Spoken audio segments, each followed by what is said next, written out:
دعا جلد مستجاب ہو جاتی ہے. اور اسی طرح کوئی خانہ کعبہ میں جا کر جو ہے مسجد الحرام میں دعا مانگے تو اس کی دعا مستجاب ہوتی ہے.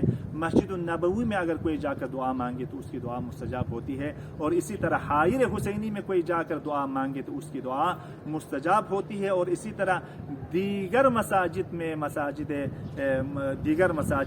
میں بھی عام مساجد میں بھی انسان کی دعا جلد مستجاب ہو جاتی ہے.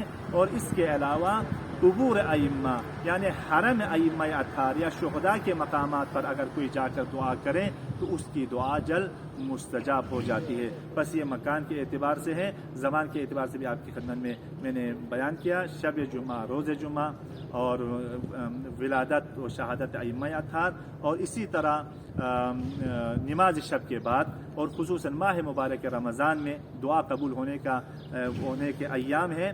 دعاؤکم فیہ مستجاب. ماہ مبارک رمضان کی عظمت یہ ہے کہ یہاں پر جو بھی نیک دعا انسان خدا سے مانگے تو اس کی دعا مستجاب ہوتی ہے. اور روایت میں ہے کہ 3 مرتبہ خدا خود آواز دیتا ہے کہ آیا کوئی سائل ہے جو مجھ سے مانگے تاکہ میں عطا کروں، آیا کوئی ہے جو اپنی گناہوں کا استغفار کرے تاکہ میں اس کی مغفرت کروں، کوئی حاجت مند ہے کہ مجھ سے مانگے تاکہ میں اس کی حاجت روائی کروں. تو اس ماہ مبارک رمضان میں رحمت کے دروازے کھلے ہوئے ہیں، لہٰذا ماہ مبارک رمضان میں دعا مستجاب ہے. اور اسی طرح ماہ مبارک رمضان کی ان ایام افطار کے وقت اگر کوئی دعا مانگے تو اس کی دعا مستجاب ہوتی ہے.